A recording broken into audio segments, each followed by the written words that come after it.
Hi everyone! Welcome again sa aking channel. For this video, I will continue answering limits of functions. But this time, I'm going to answer one-sided limit or yung tinatawag nating limit from the left or limit from the right. Kung matatandaan natin na ang equation natin for limit is limit of a function as x approaches a is equal to L. Kapag nakita natin na yung certain value na a ay walang exponent na positive or negative, ang tawag natin dito is undirectional limit or undirected limit. Kapag ang pinapakuwang limit ay nasa ganitong format, limit of a function as x approaches a positive is equal to L, kapag nakita natin na yung certain value na a ay may exponent na positive, ang tawag natin dito is right-hand limit or limit from the right.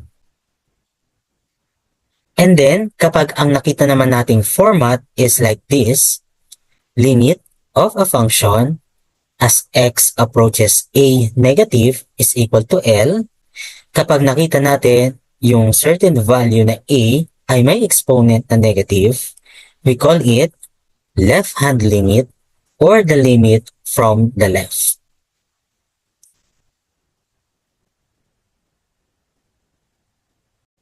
Let's answer problem number 1 na kung saan ang involved na function ay square root of x minus 4. Meron tayong 3 items here.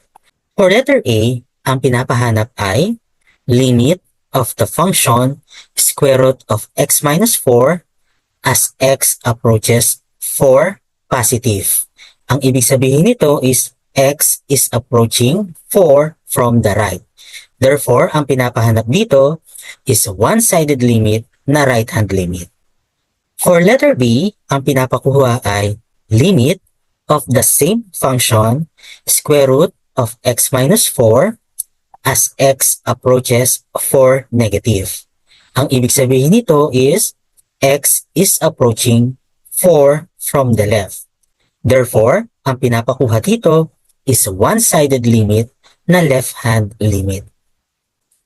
And then for letter C, ang pinapakuha is limit of the same function square root of x minus 4 as x approaches 4. Ibig sabihin, ang pinapakuha dito is undirected limit. For letter A, find the limit of square root of x minus 4 as x approaches 4 from the right. Ang ibig sabihin nito is mag-i-evaluate tayo ng values ng nasa kanan ng 4. Kung ito yung ating 4, ang mga nasa kanan niya ay 5, 6, and so on and so forth hanggang positive infinity. Pero, ang kukunin lang natin ay yung mas malapit sa 4. Halimbawa, pwede natin kunin yung 5, x is equal to 5. And then, kunin din natin yung mas malapit pa sa 4, which is x is equal to 4.001. Then, i-evaluate natin. Unahin natin yung x is equal to 5. Ito ay magiging square root of 5 minus 4, which is square root of 1. The answer is 1. And then, pag in-evaluate natin, yung x is equal to 4.001, ang may evaluate natin dyan ay square root of 4.001 minus 4 is equal to the square root of 0.001, which is 0.0316. Now, kung mapapansin natin, mula 1, siya ay papuntang 0.0316. Ibig sabihin, approaching 0.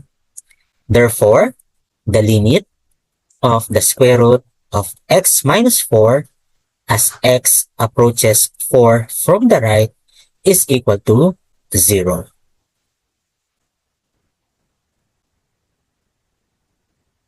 For letter B, find the limit of the square root of x minus 4 as x approaches 4 from the left.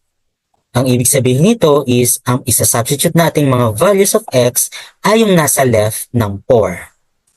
Halimbawa, ito yung ating 4. Ang kanyang mga nasa left ay 3, 2, 1, 0, and negative numbers. Pero, ang kukunin natin ay yung mas malapit sa 4. Kunin natin yung 3, so x is equal to 3. At kunin din natin yung mas malapit pa sa 4, which is x is equal to 3.999. Then, i-evaluate natin.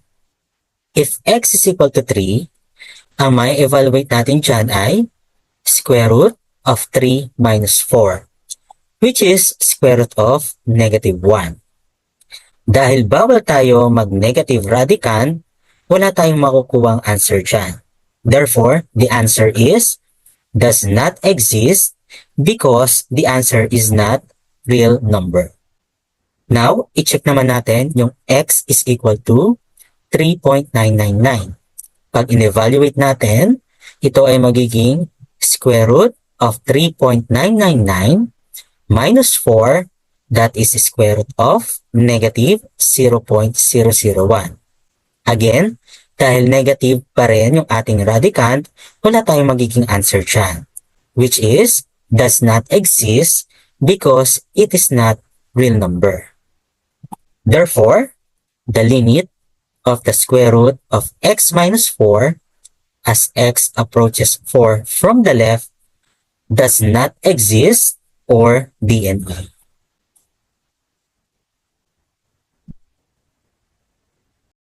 For letter C, find the limit of the square root of x minus 4 as x approaches 4. In order for us to get the answer for this limit, ay i-compare natin yung right-hand limit at yung left-hand limit na nakuha natin sa A at B. The limit of the square root of x minus 4 as x approaches 4 from the right, and then we have the left-hand limit, the limit of the square root of x minus 4 as x approaches 4 from the left. Ang rule natin dito is kapag nag-equal yung answer nila, the limit exists.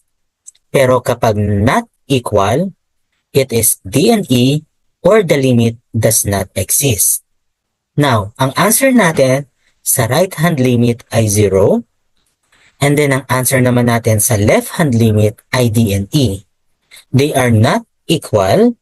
Therefore, the limit of the square root of x minus 4 as x approaches 4 is DNE or does not exist. Why?